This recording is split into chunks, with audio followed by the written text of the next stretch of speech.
response video regarding, I don't know, the conversation between Pyro and Dana Garrett, and I don't know if anybody else is in on it, but whatever. This needs to be perspective. I mean, we're going to talk about what humans are and superlative and all this crap. You know, what we do better than anything else is be addicted to have a perception of value, an illusion of value, and that's what it is. Let's be honest, that depending on your conditioning, different elements of this environment will be ugly or attractive, something you'll chase or something you'll run like hell from. And it all just kind of depends on how you've been conditioned, and depends on what your state of mind is. If you're not blighted by some horrible pain or suffering of some kind, some infirmity, then okay, you're free to desire and to sort of enjoy that pursuit of a satisfaction, of a recompletion of your deprivated state. And again, let's be clear, it's not going to be a permanent satisfaction. It's just going to be temporary. And yes, it will be something you'll put in some sort of enjoyable category. But again, it's just perception. Just tweak a couple of knobs inside your head and that perception doesn't exist anymore. And it's very important to keep that in context. That, yeah, what we do better than the other animals, maybe, I don't know if we do it better, we just do it more spectacularly, is chase life, is pay for it, is accept all kinds of slop and nonsense, prices to be paid, oil covering whole entire Gulfs of Mexico and such, to justify our pursuit of whatever, our magic Yahtzee, the little magic moments we're going to get, where we're going to, all the dice will come up the number we want, and we'll have our little happy moments. And it's just consumption and reproduction on a material level. It's molecular level, let's just say. There's a DNA molecule, and over time it's been constructed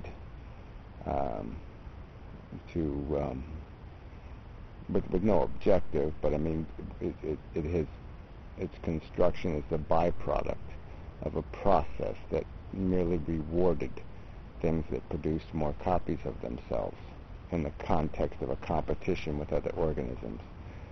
So it wasn't just about sheer numbers. It was numbers done by some definition of the right way. So you didn't destroy an environment. You sustainably increased your population. You expanded your population. You expanded the environment you could live in and tolerate. But that's it. It's matter reproducing itself. And the human individual perception that this moment in time is special and unique, it's a perception. It's not a reality. It's not, I mean, it is a unique moment, but it is unique like a snowflake is unique. It has lost any meaning out of redundancy and volume.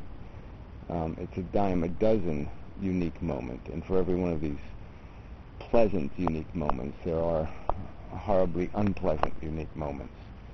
And again, it's how we define that value, and whether we're defining it by some strict, rational, logical equation, or whether we're allowing our personal desire to do the defining. We're basically just saying life is cute. That's all people are basically doing. They're just saying life is cute. That this is not a merit description, superlative. There has to be, the words have to mean something based on some sort of merit. Again, so if all we're going to do is talk about how cute life is, that's not philosophy. Philosophy has to expect and demand more. We have to have an equation. We have to have a way of perceiving it and looking at it where we can understand what the real positive value is and whether it's a real positive.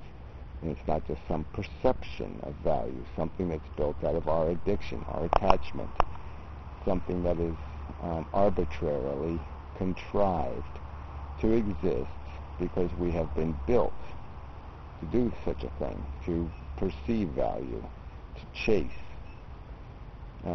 We've got to figure out whether the chase is worth chasing. We've got to come up with a rational, a logical defense of the chase, and not just keep saying, I want, or it's cute. That's crap philosophy. So, yeah, that's my input. So, that's the context. And, yeah, well, I'm going to argue that there's no such logic, that all that logic points to is that it is just consumption and reproduction, that it's a zero-sum game. The only reason why we chase is because we've been essentially, something's been taken from us. We're like the headless horseman. We're chasing a piece of us that's missing. And that's the nature of addiction. That's how it creates the want in you. Is it creates a deprivation in you, and it never needs to do that. But that deprivation never needs to exist. So it's just an illusion of satisfaction that's built out of the necessity of creating the perception of dissatisfaction. It's built out of negatives. The whole game is built out of negatives. The only positives are eliminating negatives. And ultimately, the rational thing to do would be to eliminate the source of the negatives, which is sentience itself, the capacity to be deprivated. And that's basically what feelings mostly are built out of, is a capacity to be deprivated. So, to want, to need, to be attracted, or to be repulsed, and to have that illusion created merely so you will perform, you will do your sheeple dance for the DNA molecule. We're all just dancing for a DNA molecule. The human race has been owned by a crude mechanism, and fallen for it. And that's the simple truth. Yeah. So anyway, now it's enough of a video, I think. Yeah, the headless horseman is a good metaphor, I think. Yeah, we'll go with that one.